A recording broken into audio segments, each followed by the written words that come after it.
So today I'm going to talk to you about how to empower your Alzheimer's disease research by leveraging the resource in DMS core. DMS stands for Data Management and Statistical Core, specifically for early career investigators. Okay. So let me give a very brief introduction about this data management and statistical core and what we are doing. There's major three components here. The first component is about statistical consultation. Mainly it will be provided by myself and my team. We will provide statistical expertise, consultation, collaboration for data analysis, statistical design, power calculation, sampling, predictive models, and so on. But the key word here is that it has to be related to AD and ADRD. So we can help you with your grant, existing or funding grants, or proposals, or projects, or papers. Anything related to AD and ADRD just is to fall into this category. The second major component is the bioinformatics piece. Mainly this piece will be provided by my colleague, Dr. Mike Lutz, his team. He will provide consultation in bioinformatics, big data, genomic, transcriptomic, proteomic, metabolomic, imaging, and so on. If you're not sure who to contact, so you can contact both of us. Another piece is about data management. Mainly we will provide the coordinated and integrated data management capability, and also share the data with the NAC, which is the central database. Every ADRC should upload the data to this central NAC repository. And also we are also going to share our data to other AD-related collaborative efforts. So now today I'm going to focus mainly on the first piece, which is the statistical consultation. What I want to say is that this piece does make a big difference. Now, since this ADRC's onset in September of 2021, so we have 5 ongoing grant funded. So, well, I can say after the statistical consultation. So some with the more involvement from our team and some with less. There's one more pending. So anyway, so here is the list. So 4 of us are R1 grants, or $1 million or $3 million at least grants. The second one, R56, is also we submitted as our one proposal. As you know, when you get a borderline score, so especially in NIA, National Institute on Aging, so they give you this the R56, which is the like a transitional grant, so that you can use that. This is usually 1 year, 1 to 2 years, so you can use that grant to get some preliminary data. So that the idea is to help you transition into R1 grants. Right, so now I think specifically I want to mention number 4. So this one is very surprising. Actually, it's the first occurrence in my whole career. So we got impact score 13 at 1%. So and surprisingly, the budget was not cut at all. So everything we asked for was paid for, actually. So another pattern you might notice is that all these principal investigators are from Duke. So we really hope that we can get more requests from non-Duke researchers. So that's why I think hopefully you guys will take advantage of this valuable resource. So there's one more to be funded by Dr. Goldstein, also from Duke. So it's also another 5-year grant. Also, we submitted multiple proposals recently. So the first one is the joint submission with the UNC colleagues about statistical learning method. The second one also is the joint submission with Dr. Abi from Duke. So I also play a significant role in the second one. The number 3 and number 4 are from my team. So the number 3 actually we got review. We got not fundable score, but we did get a score. So we are going to revise and resubmit in the March cycle. So the number 4 is the R21 proposal. I wrote that with my postdoc. So the idea is to train him how to write a proposal so that will help his future career. Now, I guess you might be wondering where's the magic here, right? So now let me give you a couple examples. So depend on how much you want us to write and how much you want us to involve. So in this example, actually our involvement is not much. So basically, you have a couple M here, and then we did the power analysis, and we input in this analysis method. So in this particular case, we did a power analysis and some statistical method like ANOVA with multiple comparison adjustment. So this is a very simple case. Now, second, M is similar. So we can provide you a write-up like this. You can copy and paste for your grant proposal. And of course, if there are any adjustment that we can go back and forth on this, we can discuss and all that. So one thing I do want to share with you is that I also serve as the standing member in the NIH study section. My experience is that, I think my last 4-year experience is that so a lot of the grants are beautifully written. They can score pretty well in significance and innovation. Also, investigator, usually they are very capable. But whenever you get to the approach section, that is the make it or break it section. So many grant proposals did not get a very good score in the approach section. So I would say there are many reasons for that. Some major reasons are, first of all, lack of statistician. So second is that statistical design may not be well enough.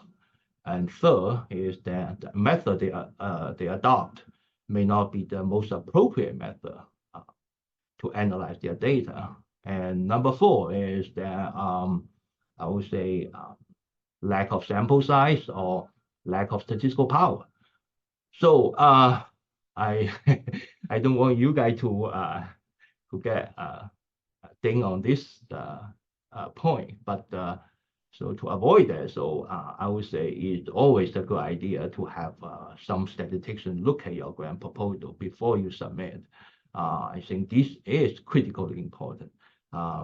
Otherwise, the method part may not be that statistically sound or reasonable.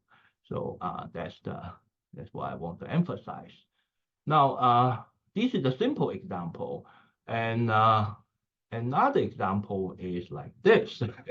Sorry for all this math and also the technical details. So this one is the one I really involve. I think I have like about 20% on this grant proposal. So this is particularly the aim related to my part. So I put in all these technical detail because this is more methodological related grant.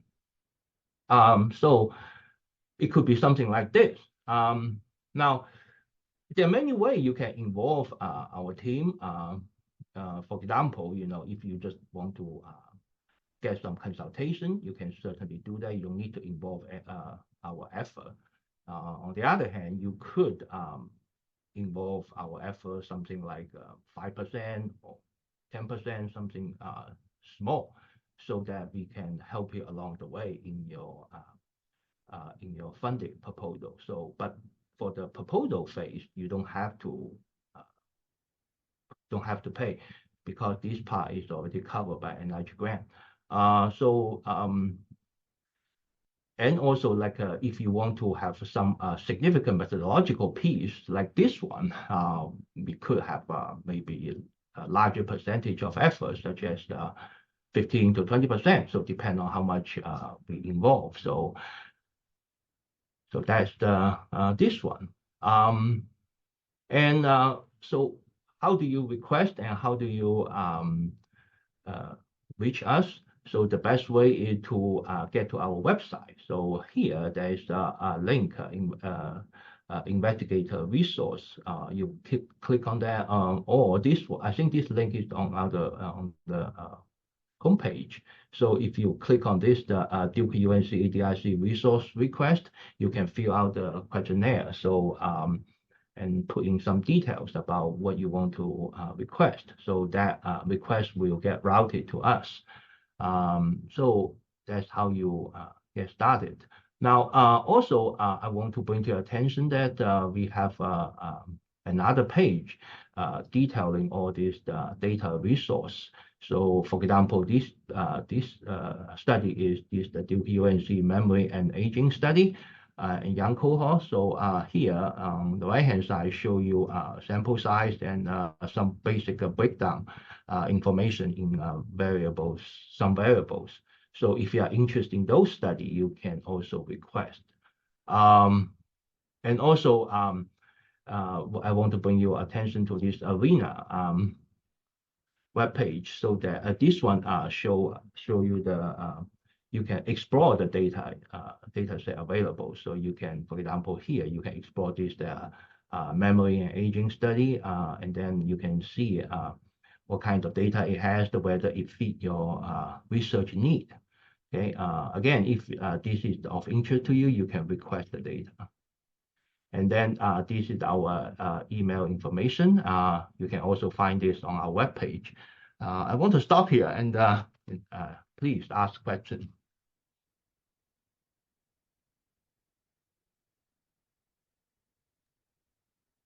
Sheng, I was wondering if you could maybe just give some context for them about, the difference between what you're able to help with effectively in terms of how early people come to you, right? I know like this is always sort of the issue of like, oh, well, this grant, we have to route it in a week, right?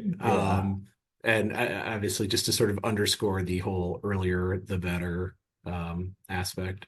Yeah. Well, I mean, I can tell you my worst nightmare is that someone email me at about 5 p.m. in the afternoon and then tell me, hey, can you do me a quick sample size calculation? It's due tomorrow.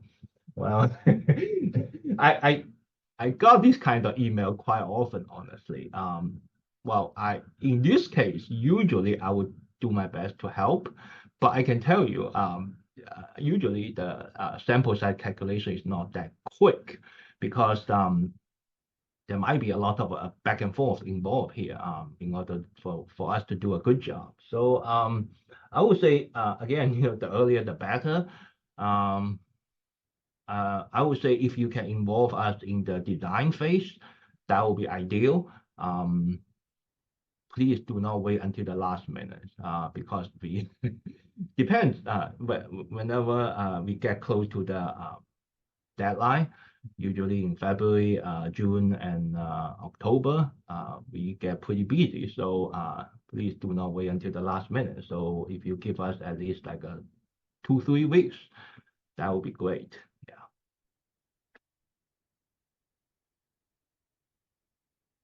And then we had a comment in the chat, or question in the chat. If we can just, obviously, again, this is sort of, I think, well, I mean, maybe you can tell us sort of how this is depending on bandwidth and availability and, how ADRD focused where we are here. I know that we haven't always necessarily worked out all the details to this, but yeah. Right. So I would say usually this is at no cost. So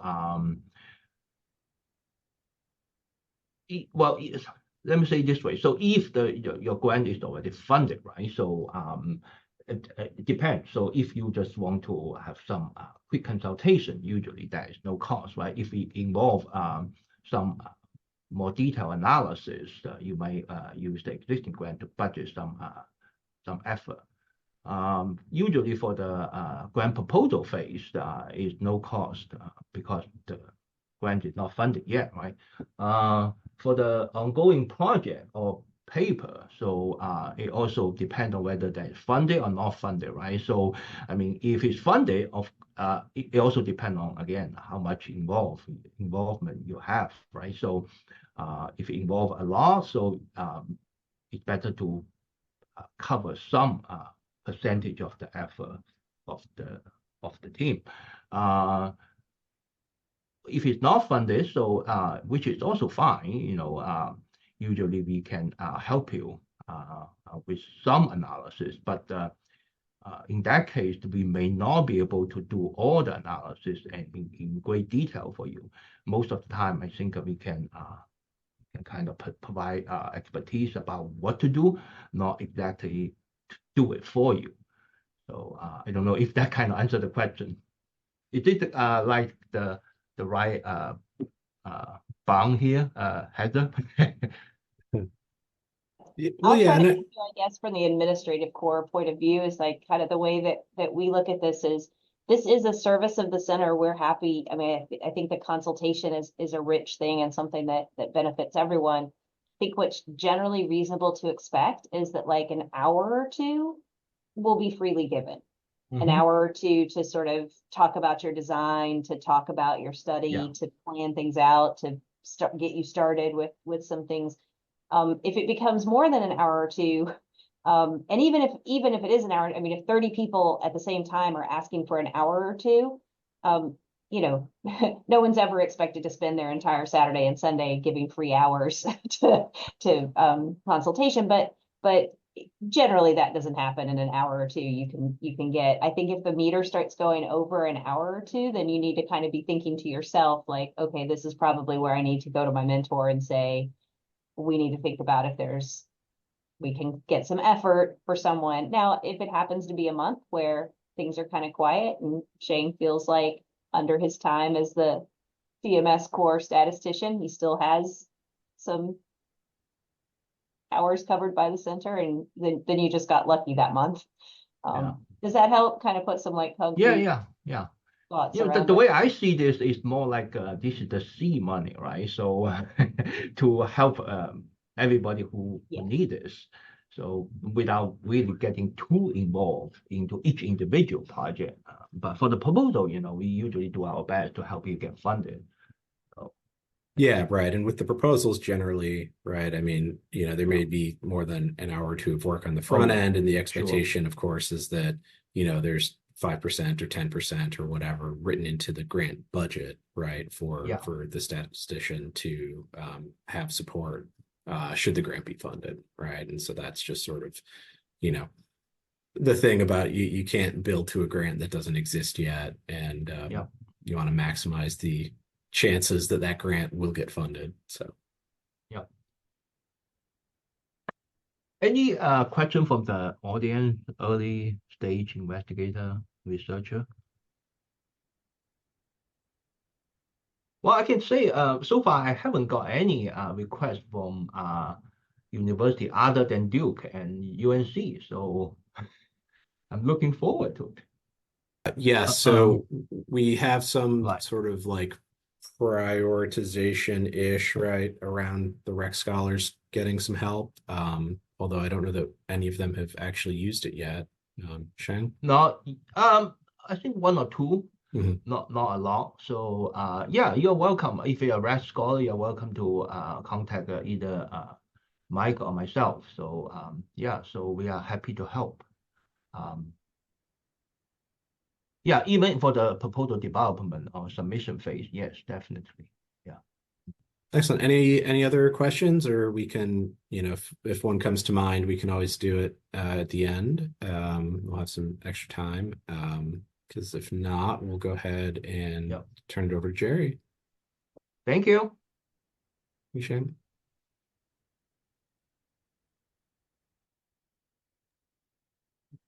So let me share my screen. Yeah, so I'll I'll talk a little bit about what the neuropath core does and what kind of brain tissue and other specimens we have, and give you some examples of studies that we have supported recently.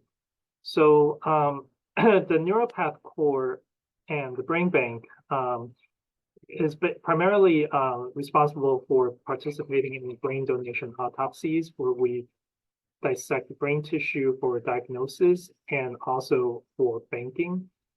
We provide the neuropathological diagnosis for the family and also clinicians, and also we curate this in our database. We also do long-term storage of brain tissue, including both fresh frozen brain tissue and formalin fixed. We also have postmortem CSF and some DNA that we have banked associated with these samples. So we maintain a database with the clinical data and the neuropathology information. And we are, like all brain banks, we also distribute tissue for neurodegenerative research, both at Duke-UNC and also internationally. We occasionally ship tissue to like Australia, UK, and we have in that way established collaborations worldwide. So to get all this brain tissue into our bank requires collaboration with a large team. There are the clinical coordinators that recruit and maintain a relationship with the participants.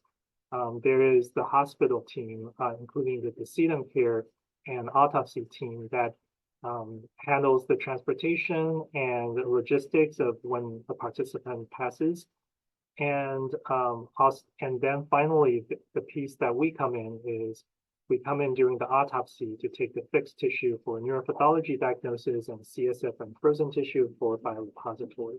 So for a lot of these resources to be able to get to our hands really involves like a lot of people in this process, and most importantly for the participants' families, who are really a lot of them are really eager, really motivated to to donate this brain tissue, even when they are still in the grieving process. So I'm going to show you a little bit of the gross pictures and a little bit of neuropathology, just as a way for introducing everyone to the basic neuropathology. So as I said, at the time of autopsy, we split the brain in half, and half of it is sliced fresh. The other half is put into formalin for 10 to 14 days. And that allows us to make really accurate dissections for neuropathology diagnosis. And as I said, basically there are several regions that we routinely take, about 15 blocks that we take. And these will be put into these plastic cassettes and go to the histology lab, and where they will cut 5 or 7 micrometer sections and do various staining to allow me to reach a diagnosis. The reason that we take all of these sections is really based on what we understand about how these different pathologies spread. So, for instance, AD is characterized by plaques and neurofibrillary tangles, and they have a different pattern of spreading. So the plaques, they start in the neocortex, then they spread into from the frontal end to the occipital end of the neocortex, and then into the hippocampus, amygdala, basal ganglia, and then lastly to the brainstem and cerebellum. Whereas the neurofibrillary tangles, they start from the locus coeruleus in the pons, they spread to the entorhinal cortex and the hippocampus, then to the frontal cortex, and lastly to the occipital lobe. And notice that the cerebellum is almost never involved with neurofibrillary tangles in AD. The Lewy bodies follow a similar spreading propagation pattern as in neurofibrillary tangles, first starting in the brainstem and then going all the way to the neocortex. And so, so most brain banks can take anywhere from 15 to even like 20 or 30 sections to try to capture all of these different pathologies. And I think I try to strike a balance between like giving an accurate diagnosis and leaving enough tissue to distribute to investigators. Because if you put everything, submit like too many sections to get a diagnosis, then you don't have as much tissue left to distribute to other investigators. So my balance is 12 to 15 sections, and I feel like that way I can already capture almost all the different diagnoses. So, so I'm just showing you a couple of pictures about the common brain pathologies that we see. So plaques are characterized by immunostaining for amyloid beta, and they come in many different flavors. So some of them are the dense core plaques. These are considered the mature plaques, where there is a core in the middle mixed with dystrophic neurites, and surrounding the plaque there could be a lot of microglia, macrophages, which we can't see in this type of staining. Then there's also plaques that are more diffuse, and they can often be seen in like the subpial regions or sometimes in the white matter in the cerebellum as well. So they lack a circular structure, they lack a core in the middle. And also amyloid can also deposit in the vessels. And we often see that in the older population. This is called cerebral amyloid angiopathy. It predisposes them to brain hemorrhages. Then for the neurofibrillary tangles, we use tau immunostaining. And this specific tau is phosphorylated at specific epitopes. So these are not the normal tau that we see in normal brain function, but rather phosphorylated tau that will detach from microtubules and form aggregates. And they are these intracellular structures in neurons. And there's also other methods to look at plaques. So these are the dense core plaques or the neuritic plaques that I talked about. So, so the gold standard is to do silver stain. The silver stain is very expensive and very finicky. There's a lot of variation between the technicians. So we've adopted thioflavin, which is a organic dye that stains the tissue, and then we use a fluorescent microscope to look at the dense cores. So for instance, this is the core of a neuritic plaque that will light up when we do the thioflavin staining. And of course, there is a lot of overlap with AD and PD, as well as dementia with Lewy bodies. These we capture with immunostaining for alpha-synuclein. There's also a lot of overlap between AD and late, which is limbic predominant TDP-43 pathology. And this is captured by immunostaining for TDP-43. So TDP-43 is normally a nuclear protein. And in these disorders, they translocate. So for instance, this is a nucleus of a neuron. So the TDP-43, instead of localizing in the nucleus, it has moved away and become sequestered in these cytoplasmic inclusions. So that's what you often see. Same as here, we have the nucleus is clear, free of TDP-43 staining, and with adjacent cytoplasm is filled with a TDP-43 inclusion. Sometimes you also see TDP-43 inclusions in the nucleus, or sometimes they can also form these like tangle-like structures adjacent to the nucleus. Also, we carefully categorize the different types of vascular vascular pathology, as well as strokes, infarcts, hemorrhage, and all that. Then there are occasionally we do get these rare tauopathies. For instance, we have a few cases of corticobasal degeneration, and those are characterized by tau, not in the neurons, but in astrocytes. So this is called the astrocytic plaque. We also have about 20 cases of PSP, progressive supranuclear palsy. And this is another tauopathy that is characterized by tau accumulation in astrocytes. And the morphology here is a little bit different, whereas in corticobasal degeneration, the tau is accumulated in the distal processes. In PSP, it's accumulated surrounding the nucleus and more in the proximal astrocytic processes.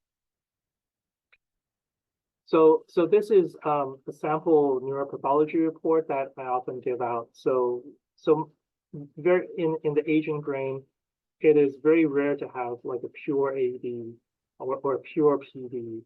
Often there is a mixed pathology. So we record a different staging for each different pathology that we encounter. And then this is these are the fresh frozen tissues that John, who's my very skillful lab manager, goes in and he slices the brain fresh and he freezes them into -80 right away.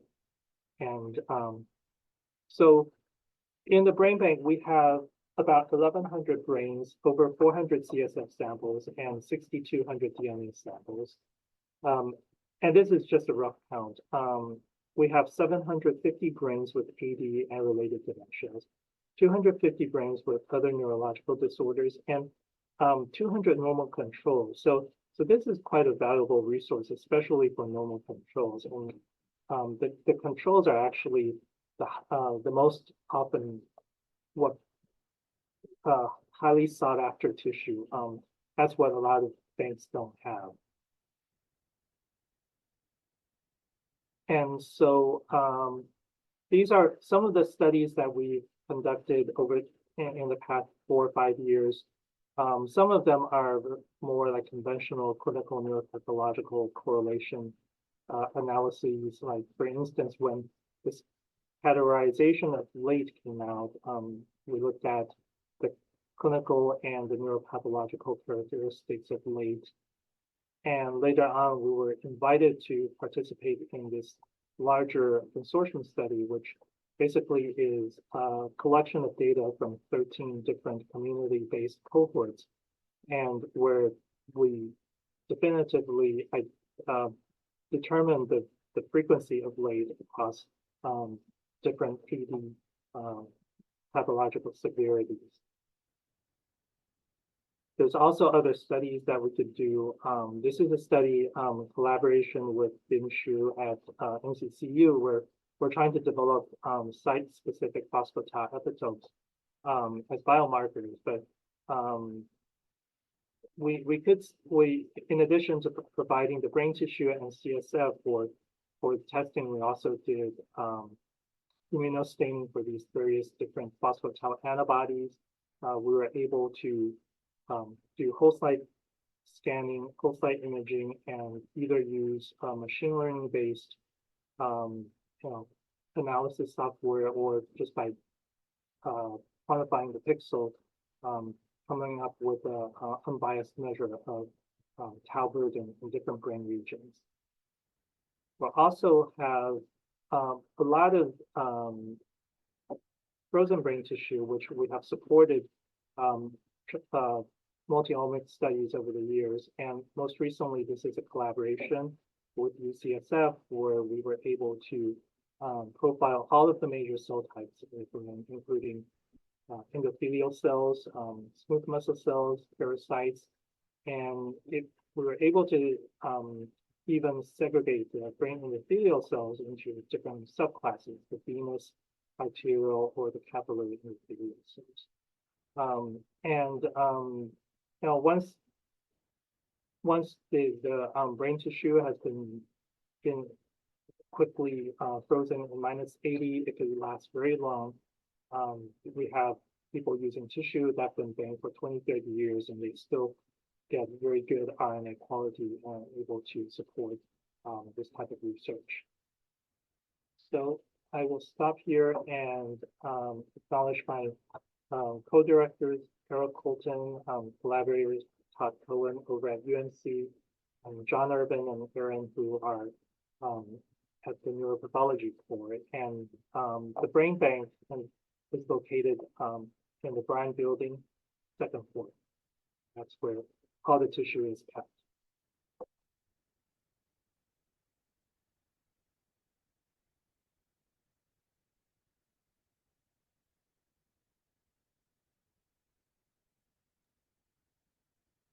There it is.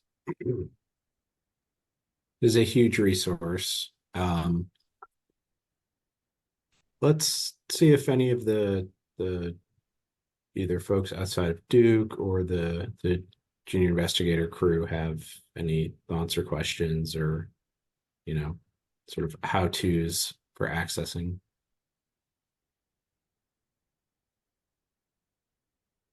And I just want to add that you could also go to the same link, investigator resources, to access the NeuroPath core resources. We also have an ARENA web page where you could browse what kind of samples we have, what kind of diagnosis. But I'm always happy to provide any consultation. Sometimes because the diagnosis can be a little difficult to understand, and I'm always. Jerry, one question I would have is around,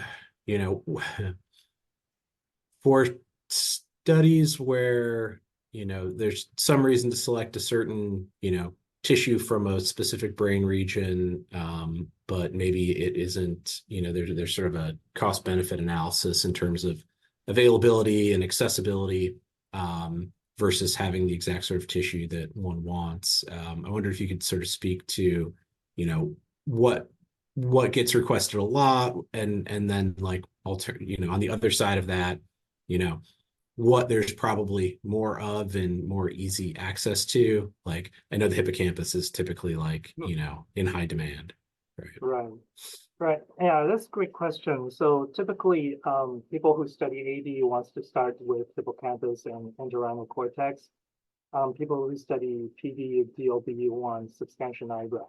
So those tissue are highly sought after.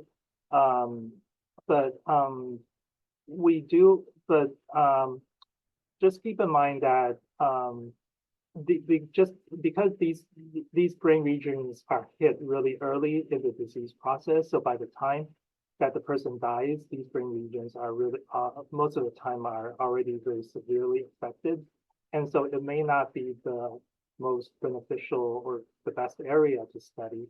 On the other hand, the human cortex is huge, so if you're interested in like the dorsolateral frontal cortex, or really anywhere in the cortex, we could usually provide a lot of tissue, a good selection of cases.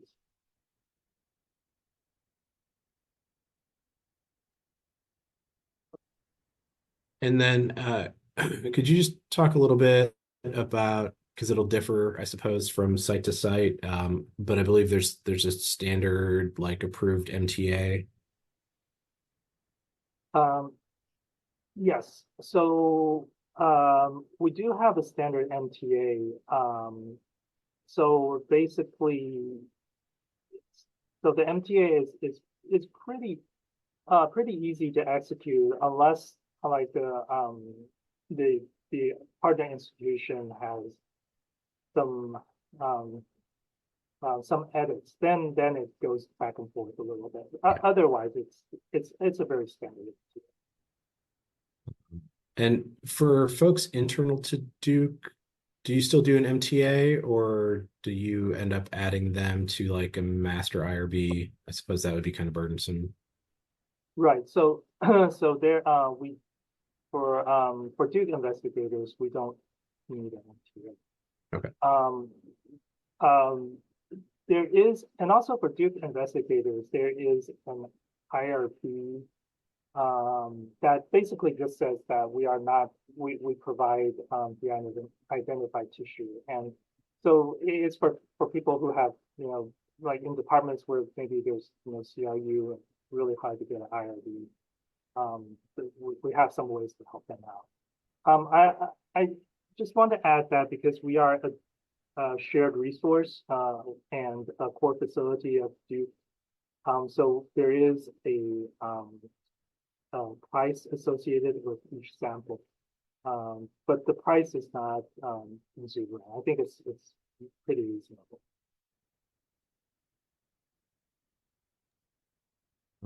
And then I guess sort of similarly to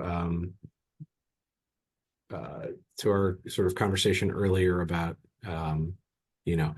budgeting and those things, if somebody's thinking of putting in a grant where they want to leverage biosamples from the resource, what's sort of the best way to go in terms of having them query the Arena Gateway, get some things in mind about what may and may not be available, and then have a meeting or in advance of their sort of grant write-up?